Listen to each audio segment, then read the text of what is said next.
아나운서시면 평상시에 목 관리를 따로 하세요? 아, 정말 좋은 질문이었어요. 왜냐하면 제가 작년까지만 해도 목 관리를 전혀 안 하고도 문제가 없었어요. 예를 들어 선거방송, 생방송 하면 한 8시간, 9시간씩도 하거든요. 그런데도 저만 목소리가 짱짱할 정도로 전혀 문제가 없었는데 제가 SBS, CNBC에서 새벽 뉴스를 2년 가까이 했거든요. 네. 그러면서 작년에 갑자기 인후염이 와가지고 한 2, 3주 동안 목소리가 아예 안 나오는 사태가 벌어진 거예요. 일은 그럼 계속 하고 계시던 중? 그때 예 하고 있는 중이었는데 그러니까 국장님께 막 말씀드리고 네. 아예 못 나갔죠. 아이고. 그래서 그때 방송국 사람들한테도 너무 미안하고 네. 제가 그때 좀 깨달았던 거예요. 아, 내가 교만했구나. 나는 목소리 없으면 먹고 살 수 없는 사람인데 네. 이렇게 하면 안 되겠다 해서 그때부터 저는 이제 그 도라지 이렇게 엑기스 모아놓은 거 있잖아요. 아. 그거를 그냥 한 숟가락씩 매일매일 퍼 먹는 거 하고 있고 오. 그 다음에 산삼을 말려서 가루를 만든 게 있어요. 네. 그것도 면역력 증진에도 좋고 목에도 좋다고 해서 그거 하루에 2숟갈씩 먹고 오. 비타민 D도 챙겨 먹고 그렇게 하고 그 다음에 지금은 다 먹어서 버렸는데 물을 저는 2병 정도씩 늘 갖고 다녀요. 오. 그래서 언제든 이렇게 건조하지 않게 네. 계속 물을 먹어주고 있습니다. 원래는 그 물을 별로 많이 안 드셨었어요? 진짜 안 먹었었어요. 전 특히 커피는 좋아하지만 네. 맹물은 좀 느끼할 때 있잖아요. 맞아요. 그래서 잘안 거의 안 먹히고. 먹었었는데 그때 완전 인후염 때문에 데이고 나서 그때부터는 거의 의무적으로도 물을 열심히 먹어요. 그럼 이제 좀 궁금한 게 있는데요. 아나운서 분들은 이제 평상시 말씀하시는 거랑 일하실 때랑 되게 확 사람이 바뀌는 것 같더라고요.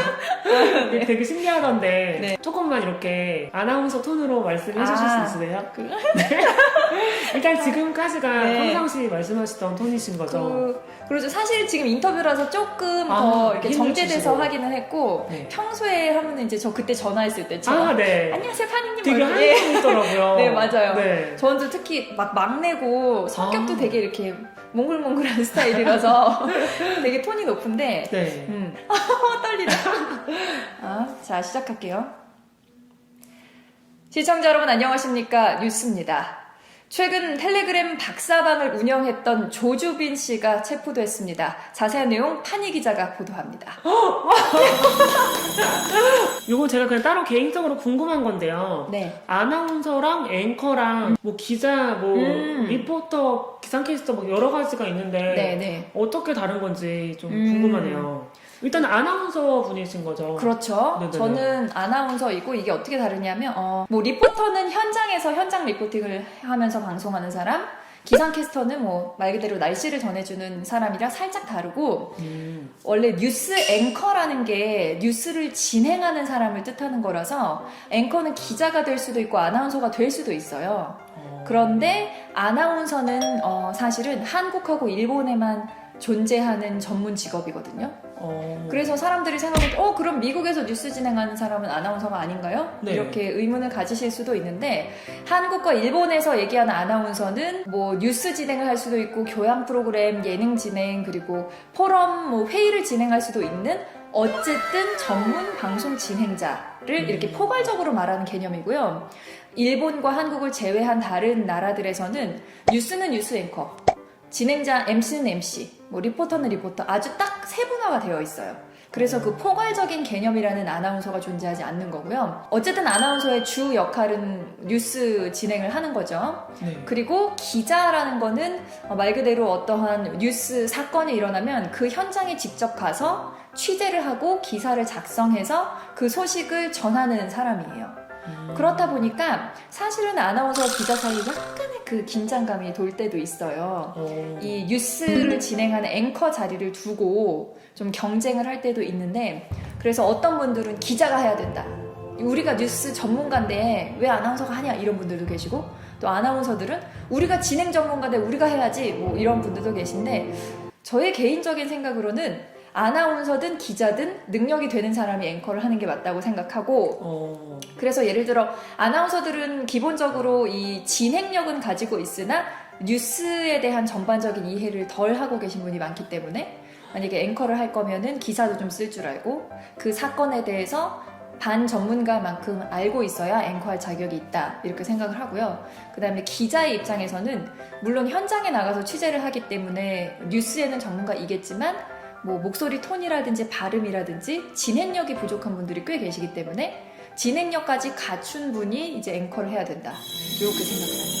오. 그럼 외국 같은 경우는 뉴스 진행이면 딱 그 사람은 뉴스만 진행을 딱 하는 거예요? 그렇죠. 예를 들어 앵커 네. 그 사람은 뉴스를 진행을 하는 거고 앵커는 앵커 그 다음에 톡쇼 같은 거 하잖아요. 거기에 네. MC는 MC 그 사람은 딱 그냥 MC만. 그렇죠. 그리고 포럼 진행하려면 그 사람도 진행자면 진행자. 약간 세부적으로 구분이 돼 있어요. 저 또 궁금한 거 있는데요. 네. 혹시 트랜스젠더들도 아나운서가 될 수 있을까요? 저는 개인적으로 어떠한 성이든 상관없이 능력을 갖추고 있고 인성이 갖추어져 있다면 당연히 할 수 있어야 된다고 생각하지만 글쎄요, 대한민국 사회에서는 가능할지 모르겠습니다. 왜냐하면 특히 언론사, 방송사, 신문사 이런 곳들이 좀 보수적이에요. 그래서 아직까지도 아나운서 시험에서 뭐 학벌을 보고 학점을 본다 이럴 정도로 지금 뭐 성소수자 이게 문제가 아니라 뭐 명문대 나왔냐 뭐 이것까지 따지고 있는 입장이기 때문에 아직까지는 현실적으로 조금 어렵지 않나 싶은데요. 네. 그래도 혹시나 우리 트랜스젠더 분들 중에서 나는 아나운서가 꼭 되고 싶다 하고 이 꿈과 사명감을 지닌 분이 계시다면 포기하지 말고 도전하셔서 최초의 트랜스젠더 아나운서가 되셨으면 좋겠어요. 진짜 저도 누군가가 아나운서가 꿈이신 트랜스젠더 분이 있으시면 열심히 하셔가지고 진짜 네. 되는 분 꼭 보고 싶네요. 꼭 현실을 좀 만들어주세요. 네. 파이팅! 파이팅! 자, 마지막으로 하고 싶은 말 있으시면 한 말씀 부탁드릴게요. 네, 먼저 우리 파니님께 감사하다는 말씀을 드리고 싶어요. 제가 파니님과 알게 된 계기가 이제 대학원 다니면서 성소수자 인권 문제에 대해서 소논문을 썼는데 그때 인터뷰에 응해주셨거든요. 그래서 네. 그때부터 감사하다는 마음이 있었고 그리고 이렇게 엄청난 구독자들이 계신 이 채널에 저를 초대해 주셔서 감사합니다. 그리고 우리 파니를 사랑하시는 구독자 여러분 앞으로도 우리 파니님 채널이 100만 구독자가 될 때까지 열심히 응원해 주시고 시청해 주시기 바랍니다. 그리고 저도 일주일 전에 유튜브 시작했거든요. 채널 이름이 뭐라고 하셨죠? 샤랄라TV. 네, 샤랄라TV 여러분들 들어가셔서 좋아요, 구독하기, 댓글도 많이 달아주세요. 꼭 해주세요 여러분. 감사합니다. 다음에 또 봬요. 네, 여러분 좋아요랑 구독하기 눌러주시고 다음 영상에서 만나요. 안녕.